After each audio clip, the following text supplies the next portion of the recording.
무당이 목을 매달았던 집에 이사를 가자 엄마가 죽을 뻔했다.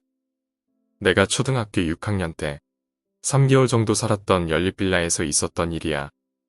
우리 가족은 연립의 제일 위층인 5층에 살게 되었고 이사 오기 전까진 내 방이 따로 없어서 내 방이 생겼다는 것 자체로 너무 좋았고 설렜었던 것 같아. 그렇지만 그 설레임은 오래가지 못했지.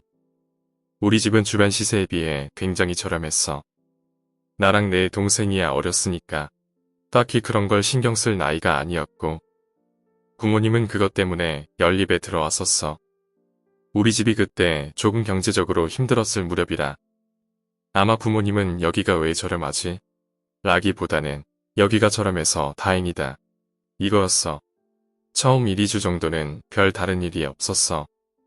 다만 어느 순간부터 우리 집 현관문 쪽에서 향 냄새가 지독하게 난다는 게 느껴졌지. 엄마는 독실한 기독교인이라 그런 냄새를 굉장히 싫어했는데 아빠랑 우리는 그런 냄새에 특별한 거부감이 없어서 그냥 절 냄새가 나는구나 하는 정도였어. 엄마는 그게 싫어서 현관 쪽 물청소도 하루에 2번 정도 하고 방향제도 걸어놨는데 이상하게 냄새는 빠지지 않고 점점 진해졌어. 그러니까 엄마는 싫은 걸 떠나서 무서워졌다고 하더라고. 한 번은 나랑 동생을 다 불러서 너네 진짜 향 안 피웠냐고 엄청 화낸 적도 있었는데 우린 안 그랬다고 울고불고 난리를 치니 엄마 입장에선 정말로 미칠 노릇이었을 거야. 엄마가 향 냄새가 슬슬 무서워지기 시작했을 때부터 우리 집에 좋지 않은 일들이 여러 개가 발생했어. 엄마의 경우는 이전까지 굉장히 건강하셨는데 며칠에 한 번 정도 쓰러졌고 점점 더 정도가 심해지면서 응급실과 입원을 밥 먹듯이 반복했어. 남동생은 인생에서 처음으로 교통사고를 경험했어. 그날은 혼자 거실에서 책을 읽는데 어느 순간 작은 방울이 짤랑거리는 소리가 들리더래. 처음에는 안방 TV 소리인가 보다 하고 책을 보는데 걔가 자기 혼자만 집에 있고 TV를 켠 적이 없는데 소리가 들린 거지. 그래서 책이고 뭐고 미친 듯이 신발을 구겨 신고서 빌라 밖으로 뛰쳐나갔는데 문 밖을 나가자마자 주행 중이던 차랑 부딪히면서 교통사고가 잦게 났었어. 다행히 차가 속도가 낮았던 탓에 크게 다치진 않았지만 그로 인해서 깁스를 하고 살았어야 했어. 이쯤 되니 집안 분위기는 완전 초상집 같았고 3일에 한 번씩 나는 학교 후에 아빠는 퇴근 후에 엄마가 입원한 병원으로 가는 게 거의 일과가 된 수준이었어. 그런데 내가 엄마였으면 집으로 돌아가는 게 너무 무서웠을 것 같은데 우리 엄마는 병원에서 안정을 취하라고 해도 집에 가야 한다며 그렇게 고집을 부리고 집으로 돌아왔어. 오죽하면 아빠가 처음으로 엄마한테 쉬라고 화를 낼 정도였는데 엄마가 진짜 거품 물기 직전까지 화를 내면서 집에 간다는데 왜 자꾸 짜증나게 해? 라고 소리를 질렀어. 그래서 어쩔 수 없이 그 집에서 계속 살아야 했어. 이외에도 아빠랑 동생한테도 여러 가지 작고 큰 일들이 계속 일어났어. 나는 그때까지만 해도 가족들 중 유일하게 피해를 받지 않았어. 둔감하기도 했고 영감 같은 게 전혀 없었기에 집이 무섭긴 해도 무서운 일을 겪은 적이 없었어. 그날은 학교에서 수업이 일찍 끝나서 집으로 갔었어. 그리고 거실에서 누워있는데 아랫배가 너무 아픈 거야. 누가 찌르는 것처럼 배가 아파서 안방에서 베개랑 이불을 끌고 왔지. 그리곤 새우처럼 둥글게 말아서 누워있다가 잠이 들었어. 꿈을 꾸었는데 꿈에서는 거실에서 웅크리고 이불을 덮고 자고 있는 내가 보이더라고. 그래서 저게 나구나 라고 생각하면서 있었는데 자세히 보니까 색동옷을 입고 갓을 쓴 사람이 두 눈을 위로 치켜뜨고 시뻘건 입으로 광대까지 입을 끌어올린 채로 웃으면서 내 위에서 쿵쿵 뛰고 있는 모습이었어. 색동옷의 소매가 굉장히 길어서 손이 보이지 않았고 바지는 고쟁이 바지 같았어. 그런 모습으로 내 위에서 펄떡거리면서 춤을 추고 있었어. 진짜 너무 소름이 끼쳐서 울면서 깨어났고 그 길로 바로 친구네 집으로 도망갔어. 엄마한테는 전화해서 너무 무서워서 못 씻겠다고 했지. 엄마가 놀래서 바로 오겠다고 하고 통화를 끊었어. 친구 집에서 진정이 되니까 갑자기 그 남자가 내 위에서 뛰었던 위치랑 아팠던 배 위치가 비슷해진 걸 느꼈고 그때부턴 정말 집에 발도 들이기가 싫어졌어. 한동안은 엄마가 괜찮았어. 그렇지만 현관문에서의 향냄새는 점점 진해져 갔지. 그런데 엄마가 그 냄새를 괜찮아해서 나랑 동생은 그게 더 무서웠던 것 같아.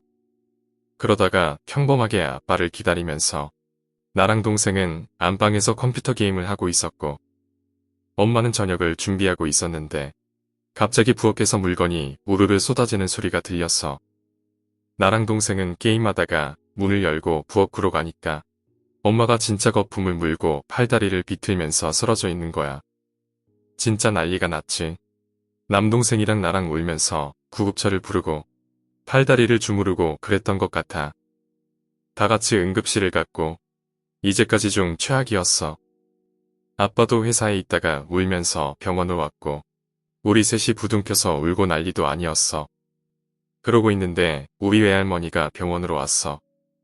외할머니는 지역도 다르고 우리가 집에 이사 와서 힘들다는 걸 모르시고 있었는데 그날 아빠가 병원에 가고 있을 때 외할머니가 전화해서 내 딸이 지금 아프지?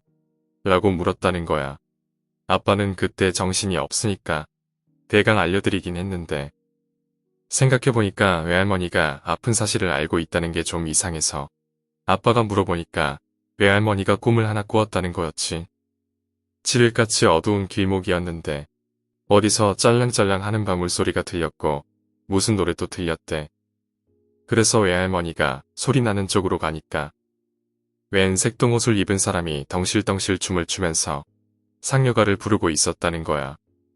그런데 그 사람이 어떤 사람 머리채를 잡고 끌고 가고 있었는데 외할머니가 느낌이 안 좋아서 머리채를 잡혀서 끌려가는 여자한테 다가갔대. 머리채를 잡힌 사람은 머리가 산발이었고 할머니가 정신없이 머리를 정리하니까 우리 엄마더래. 진짜 엄마 얼굴이 나오자마자 너무 놀래서 뒤로 엉덩방아를 짚고 넘어졌는데 이렇게 가게 하면 안 될 것 같아. 그대로 엄마를 잡고 미친 듯이 늘어졌대. 그러니까 그 사람이 바로 찢어 죽일 듯이 노려보며 이년은 당장 가야 한다 라고 말하면서 벼락같이 외치는 소리를 듣고 꿈에서 깼대. 그러고 꿈에서 깼으니 당연히 좋지 않았음을 느껴서 아빠한테 전화를 하신 거였고 그래서 우린 그때 더 이상 이 집에 살아서는 안 된다고 느꼈고 엄마가 낫기를 정말 간절히 기도했어. 그리고 엄마가 나을 때까지 우린 찜질방과 병원에서 잤던 것 같아. 할머니가 꿈에서 우리 엄마를 붙잡았던 탓인지 엄마는 일주일이 안 돼서 깨어났고 엄마가 몸을 회복하는 동안 아빠는 집을 내놓고 바로 이사 준비를 했어. 이 과정에서 엄마한테는 이사 준비를 비밀로 했는데 어떻게 안 건지 아빠가 퇴근해서 병원에 올 때마다 이사 가기 싫다는 말을 수백 번은 했었던 것 같아. 그렇지만 진짜 더 있다간 누군가 한 명은 죽을 수도 있다고 생각해서 이사를 준비했고 짐도 거의 안 가져간다고 했어. 그리고 우리가 살던 지역에서 약 1시간 정도 떨어진 지역으로 이사를 가게 됐고 엄마는 진짜 안 간다고 통곡을 했었는데 아빠가 진짜 강제로 이사를 진행했어. 그리고 이사 갈 땐 새 집으로 바로 안 가고 찜질방을 전전하다가 새로운 집에 갔어. 새로운 집에 가니까 엄마도 그 이후론 한 번도 안 쓰러지고 지금까지 굉장히 건강하게 지내고 계셔. 그리고 아빠가 이사를 준비하는 과정에서 믿거나 말거나 한 이야기로 들었는데 우리 집이 무당이 자살을 한 집이었대. 무당이 영험한 척을 했던 것 같아. 하지만 얼마 안가 들켰고 고소까지 당하면서 빚이 눈덩이처럼 쌓였대. 그래서 구슬할 때 입던 옷을 입고 거실 옆쪽 방에서 자살을 했다고 하더라고. 그런데 집주인이 집이 안 팔릴 것 같으니 그 무당이 자살한 쪽방의 벽을 헐어서 거실처럼 리모델링을 한 거였지. 그리고 그 쪽방의 위치는 내가 누워있다가 배가 너무 아팠던 그곳이었어. 우리가 무서워할까봐 내가 크고 나서 말해줬던 이야기였는데 진짜 인생에서 소름 끼쳤던 일이었지. 진짜 이사 갈 때는 제대로 알아보고 가야 할 것 같아.